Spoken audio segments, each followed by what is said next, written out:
नमस्कार दोस्तों, स्वागत है आपका हमारे national international weekly current affairs में। आज हम 5 से 10 जनवरी के करंट अफेयर्स के बारे में चर्चा करेंगे। वीडियो की पीडीएफ प्राप्त करने के लिए आप हमारे टेलीग्राम से जुड़ सकते हैं। साथ ही साथ इसी तरह की करंट अफेयर वीडियो देखने के लिए सब्सक्राइब करें हमारे इस यूट्यूब चैनल को। तो चलिए आज के पहले प्रश्न की ओर चलते हैं। आज का पहला प्रश्न है, मोहम्मद शमी सहित कितने खिलाड़ियों को अर्जुन अवार्ड से सम्मानित किया गया है? इसका सही उत्तर है ऑप्शन सी, 26 खिलाड़ियों को सम्मानित किया गया है। भारतीय क्रिकेटर मोहम्मद शमी भारत की राष्ट्रपति द्रौपदी मुर्मू द्वारा अर्जुन पुरस्कार से सम्मानित किया गया। मेजर ध्यानचंद खेल रत्न पुरस्कार के बाद अर्जुन पुरस्कार देश का दूसरा सबसे बड़ा खेल अवार्ड है। इस बार यह अवार्ड विभिन्न खेलों के 26 खिलाड़ियों को प्रदान किया गया है। इस बार बैडमिंटन के 2 दिग्गज खिलाड़ी चिराग शेट्टी और सात्विक साईराज को देश के सबसे बड़े खेल सम्मान मेजर ध्यानचंद खेल रत्न अवार्ड से सम्मानित किया गया है।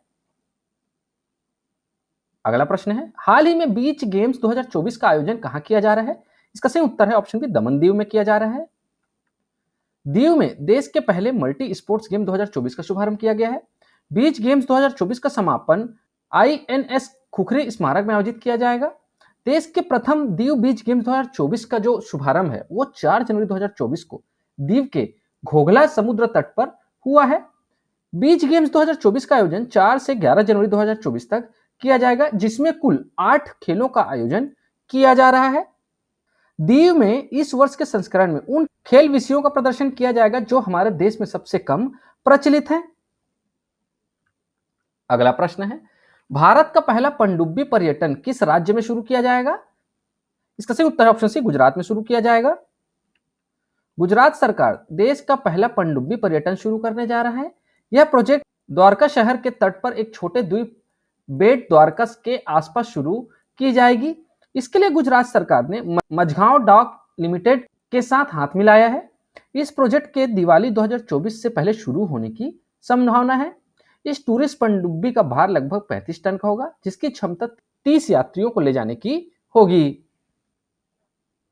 अगला प्रश्न है, संयुक्त सैन्य अभ्यास डेजर्ट साइक्लोन भारत और किस देश के बीच आयोजित किया जा रहा है? तो इसका सही उत्तर है भारत और ऑप्शन सी, संयुक्त अरब अमीरात के बीच आयोजित किया जा रहा है। डेजर्ट साइक्लोन संयुक्त सैन्य अभ्यास का आयोजन भारत और संयुक्त अरब अमीरात की सेनाओं के मध्य किया जा रहा है। यह अभ्यास 2 जनवरी से 15 जनवरी 2024 तक किया जा रहा है। इस संयुक्त सैन्य अभ्यास का आयोजन राजस्थान के थार मरुस्थल में किया जा रहा है। अगला प्रश्न है, संयुक्त राष्ट्र सुरक्षा परिषद द्वारा अफगानिस्तान में शांति के लिए किसे विशेष दूत बनाया गया है? इसका सही उत्तर है ऑप्शन बी, हामिद करजई को बनाया गया है। अफगानिस्तान के पूर्व राष्ट्रपति हामिद करजई को संयुक्त राष्ट्र सुरक्षा परिषद द्वारा अफगानिस्तान में शांति के लिए विशेष दूत के तौर पर नामित किया गया है। चीन और रूस सुरक्षा परिषद में लाए इस प्रस्ताव पर मतदान से दूर रहे, क्योंकि जबकि 13 देशों ने इस पर समर्थन किया है। अगला प्रश्न है, अमृत धरोहर क्षमता निर्माण योजना के तहत किस झील पर प्रशिक्षण कार्यक्रम आयोजित किया गया है? इसका सही उत्तर है ऑप्शन सी, चिल्का झील पर किया गया है। पर्यटन मंत्रालय ने अमृत धरोहर क्षमता निर्माण योजना के अंतर्गत ओडिशा में रामसर स्थल चिल्का झील पर एक प्रशिक्षण कार्यक्रम आयोजित किया। इस पहल के अंतर्गत 15-15 दिनों में के 2 प्रशिक्षण कार्यक्रम, वैकल्पिक आजीविका कार्यक्रम और पर्यटन नाविक प्रमाण पत्र आयोजित किए जाएंगे। इस कार्यक्रम के पहले फेज में 5 प्राथमिकता वाले रामसर स्थलों सुल्तानपुर राष्ट्रीय उद्यान, सिरपुर वेटलैंड, यशवंत सागर, भीतरकनिका राष्ट्रीय उद्यान और चिल्का झील को शामिल किया गया है। अगला प्रश्न है, हाल ही में भारत ने किस देश को पहली बार कच्चा तेल खरीदने के लिए रुपए में भुगतान किया है? इसका सही उत्तर है ऑप्शन ए, यूएई को किया है। ध्यान रखिएगा दोस्तों, कच्चा तेल खरीदने के लिए भारत ने पहले भी रुपए में भुगतान किया है, लेकिन किस देश को पहली बार किया है यह अभी पूछा है। अभी हाल ही में ना भारत ने यूएई को जो है ना पहली बार रुपए में भुगतान किया, इस बात को ध्यान में रखिएगा। भारत ने पहली बार कच्चा तेल खरीदने के लिए यूएई को रुपए में भुगतान किया है। दुनिया के तीसरे सबसे बड़े ऊर्जा उपभोक्ता भारत ने संयुक्त अरब अमीरात से खरीदे गए कच्चे तेल के लिए पहली बार रुपए में भुगतान किया। 11 जुलाई 2022 को भारतीय रिजर्व बैंक ने आयातकों को रुपए में भुगतान करने और निर्यातकों को स्थानीय मुद्रा में भुगतान प्राप्त करने की अनुमति दी थी। इंडियन ऑयल कॉर्पोरेशन IOCL ने Abu Dhabi national oil company ADNOC से भारतीय रुपए में 10 लाख बैरल कच्चा तेल खरीदने के लिए भुगतान किया है। अगला प्रश्न है, प्रवासी भारतीय दिवस प्रतिवर्ष कब मनाया जाता है? इसका सही उत्तर ऑप्शन सी, 9 जनवरी को मनाया जाता है। हर साल 9 जनवरी को प्रवासी भारतीय दिवस के रूप में मनाया जाता है।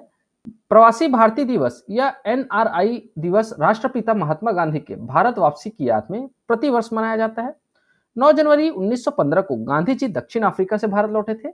यह दिवस पहली बार 2003 में मनाया गया था। अगला प्रश्न है, वर्ष 2024 खेलो इंडिया यूथ गेम्स में पहली बार कौन सा खेल पेश किया जा रहा है? इसका सही उत्तर ऑप्शन है स्क्वैश को पेश किया जा रहा है। छठा खेलो इंडिया यूथ गेम 19 से 31 जनवरी 2024 तक तमिलनाडु में आयोजित किया जाएगा। इसका आयोजन चेन्नई, चित्री, मदुरै और कोयम्बटूर में किया जाएगा। इन खेलों में पहली बार स्क्वैश को शामिल किया जाएगा। अगला प्रश्न है, रक्षा मंत्री राजनाथ सिंह ने यूपी के किस शहर में बालिकाओं के लिए पहले सैनिक स्कूल का उद्घाटन किया है? इसका सही उत्तर है ऑप्शन बी मथुरा में किया है। रक्षा मंत्री राजनाथ सिंह ने उत्तर प्रदेश में मथुरा के वृंदावन में बालिकाओं के लिए पहले सैनिक स्कूल संविदा गुरुकुलम सैनिक स्कूल का उद्घाटन किया है। सरकार ने साल 2019 में इस तरह के 100 नए सैनिक स्कूलों की स्थापना की पहल की थी, जिनमें से 42 विद्यालय स्थापित हो चुके हैं। अगला प्रश्न है, प्रारंभिक आपदा चेतावनी के लिए राहत वाणी केंद्र का उद्घाटन किस राज्य में किया गया है? इसका सही उत्तर है ऑप्शन सी उत्तर प्रदेश में किया गया है। उत्तर प्रदेश राज्य के मुख्य सचिव दुर्गा शंकर मिश्रा ने प्रारंभिक आपदा चेतावनी के लिए एक वैधशाला राहत वाणी केंद्र का उद्घाटन किया है। इसका उद्देश्य प्रारंभिक आपदा चेतावनी देना, भविष्यवाणी करना, समय पर राहत वितरण सुनिश्चित करना और पीड़ितों को मुआवजे का सीधा लाभ हस्तांतरण सुनिश्चित करना है। इसे लखनऊ के लालबाग क्षेत्र में स्थापित किया गया है। अगला प्रश्न है, किसे हाल ही में सुप्रीम कोर्ट कानूनी सेवा समिति का अध्यक्ष नियुक्त किया गया है? इसका सही उत्तर ऑप्शन है जस्टिस बी.आर. गवई को किया गया है।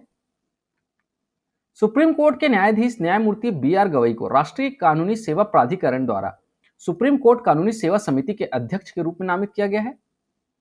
जस्टिस गवई ने सीनियर जज जस्टिस संजीव खन्ना का स्थान लिया है।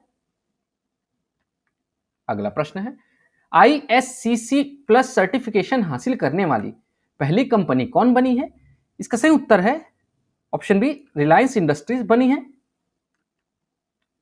रिलायंस इंडस्ट्री लिमिटेड की जामनगर रिफाइनरी ने ISCC प्लस प्रमाणित रासायनिक रूप से पुनर्नवीनीकरण पॉलीमर का उत्पादन करने वाली भारत की पहली रिफाइनरी बन गई है।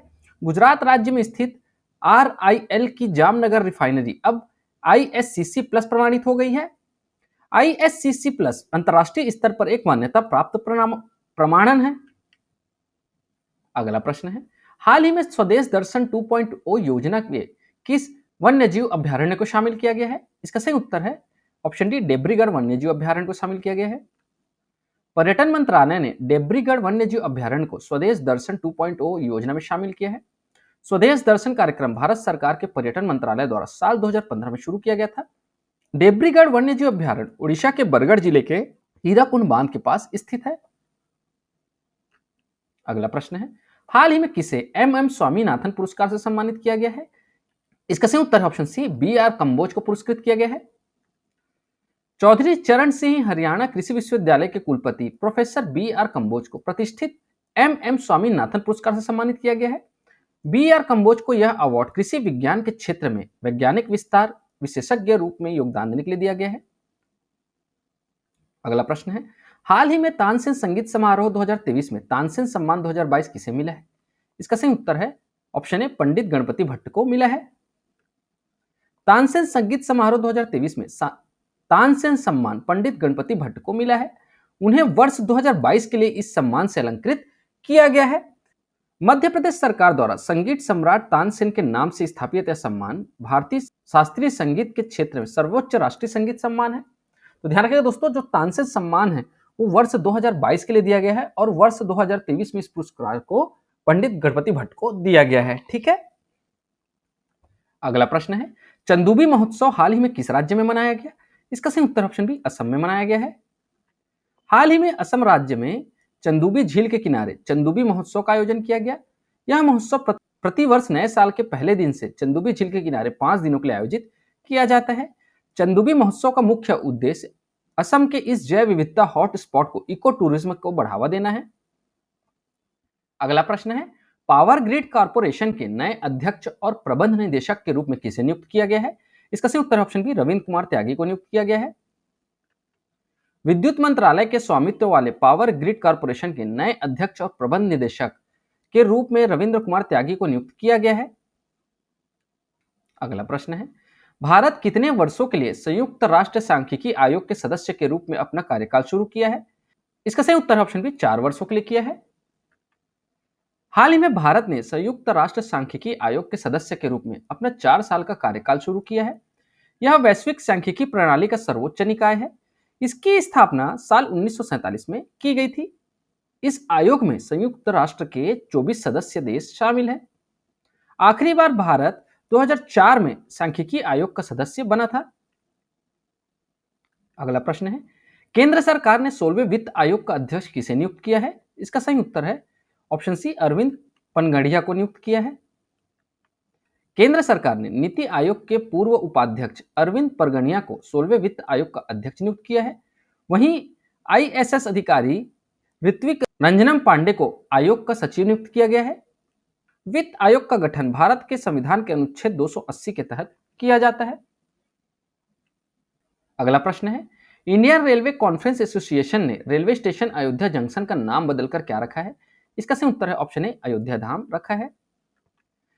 इंडियन रेलवे कॉन्फ्रेंस एसोसिएशन ने एक बयान जारी कर उत्तर प्रदेश स्थित रेलवे स्टेशन का नाम अयोध्या जंक्शन से बदलकर अयोध्या धाम करने की घोषणा की है।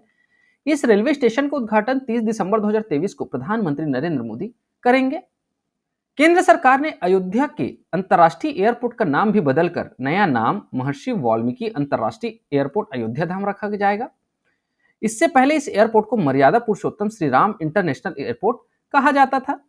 प्रधानमंत्री नरेंद्र मोदी 30 सितंबर 2023 को अयोध्या का दौरा करेंगे। इस दौरान पीएम मोदी हवाई अड्डे और रेलवे स्टेशन का उद्घाटन करेंगे।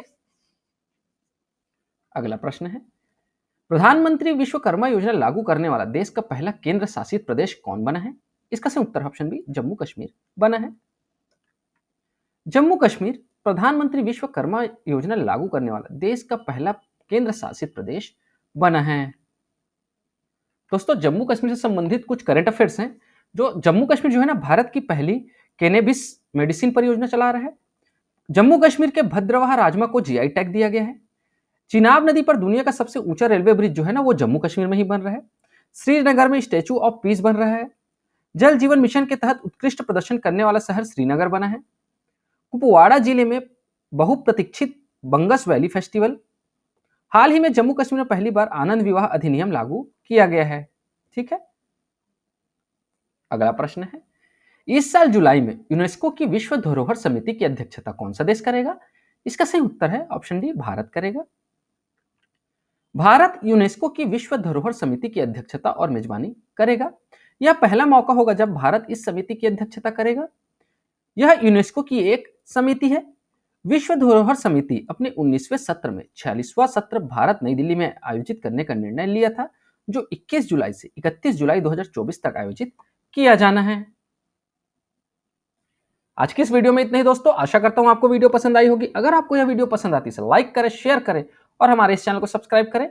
इस वीडियो को देखने के लिए आपका बहुत बहुत शुक्रिया। Thank you very much.